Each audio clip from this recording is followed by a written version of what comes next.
हिंदुओं का धर्म ग्रंथ है चार वेद।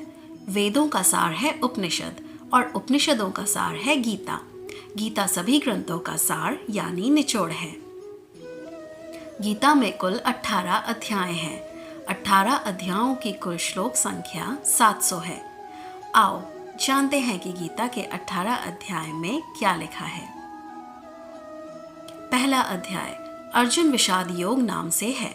इस अध्याय में दोनों सेनाओं के प्रधान शूरवीरों की गणना, सामर्थ्य और शंख ध्वनि का कथन, अर्जुन द्वारा सेना निरीक्षण का प्रसंग और अपने ही बंधु बांधवों को सामने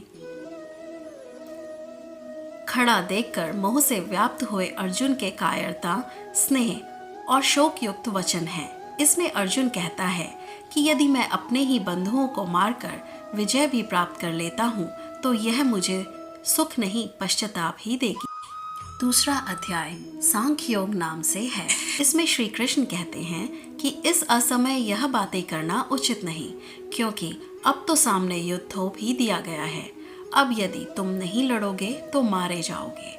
अर्जुन हर तरह से युद्ध को छोड़कर जाने की बात कहता है। तब श्री कृष्ण कहते हैं कि अब युद्ध से विमुख होना नपुंसकता और कायरता है। इसी चर्चा में श्री कृष्ण अर्जुन को आत्मा की अमरता के बारे में बताते हैं और कहते हैं कि आत्मा का कभी वध नहीं किया जा सकता और तू जिनके मारे जाने का शोक करने की बात कर रहा है वह उनका शरीर है, जिसे आज नहीं तो कल मर ही जाना है। इसलिए जय पराजय, लाभ हानि और सुख दुख को समान समझकर उसके बाद युद्ध के लिए तैयार हो जा। इस अध्याय में श्री कृष्ण सांख्य योग और स्थिर बुद्धि पुरुष के लक्षण का वर्णन करते हैं। तीसरा अध्याय कर्म योग नाम से है। इसमें ज्ञान योग और कर्म योग के अनुसार जीवन में अनासक्त भाव से नित्य कर्म करने की श्रेष्ठता का निरूपण किया गया है। इसमें कर्मों का गंभीर विवेचन किया गया है। अज्ञानी और ज्ञानवान के लक्षण तथा राग द्वेष से रहित होकर कर्म करने के लिए प्रेरणा की बातें कही गई हैं। इस अध्याय में ही हिंदू धर्म के कर्म के सिद्धांत का निचोड़ लिखा हुआ है। इससे होता है कि हिंदू धर्म कर्मवादी धर्म है, भाग्यवादी नहीं। श्री कृष्ण कहते हैं कि वास्तव में संपूर्ण कर्म सब प्रकार से प्रकृति के गुणों द्वारा किए जाते हैं, जो कि कार्य और कारण की एक श्रृंखला है। चौथा अध्याय ज्ञान कर्म संन्यास योग नाम से है। इसमें ज्ञान, कर्म और संन्यास योग का वर्णन है। सुगुण भगवान का प्रभाव और कर्म योग का विषय, योगी महात्मा पुरुषों के आचरण और उनकी महिमा, फल सहित पृथक पृथक यज्ञों का कथन और ज्ञान की महिमा का वर्णन किया गया है। पांचवा अध्याय कर्म संन्यास योग नाम से है। इसमें सांख्य योग और कर्म योग का निर्णय, सांख्य योगी और कर्म योगी के लक्षण और उनकी महिमा, ज्ञान योग का विषय और भक्ति सहित ध्यान योग का वर्णन किया गया है।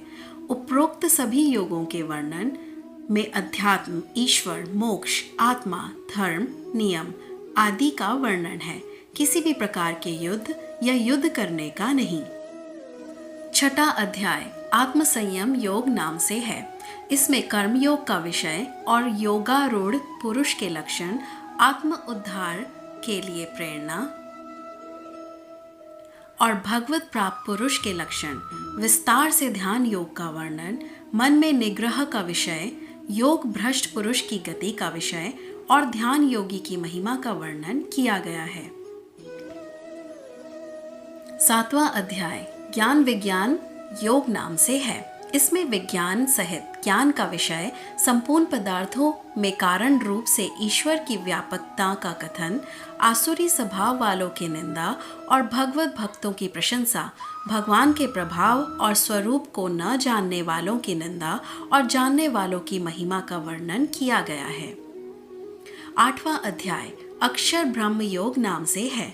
इसमें ब्रह्म, अध्यात्म और कर्म आदि के विषय में अर्जुन के 7 प्रश्न और श्री कृष्ण द्वारा दिए गए उनके उत्तर हैं। भक्ति योग का विषय और शुक्ल एवं कृष्ण मार्ग के रहस्य का वर्णन है। 9वां अध्याय राज विद्या राज ग्रह योग नाम से है। इसमें प्रभाव सहित ज्ञान का विषय है। इसमें जगत का ईश्वर से संबंध और प्रकृति तत्वों की चर्चा है। इसमें जगत की उत्पत्ति का विषय, भगवान का तिरस्कार करने वाले आसुरी प्रवृत्ति वालों की निंदा और दैवी प्रकृति वालों के भगवत जन का प्रकार, सर्वात्म रूप से प्रभाव सहित भगवान के स्वरूप का वर्णन, सकाम और निष्काम उपासना का फल और निष्काम भगवत भक्ति की महिमा का वर्णन है। यह है श्रीमद् भगवत गीता के 9 अध्यायों का सार। जय श्री राधा। धन्यवाद।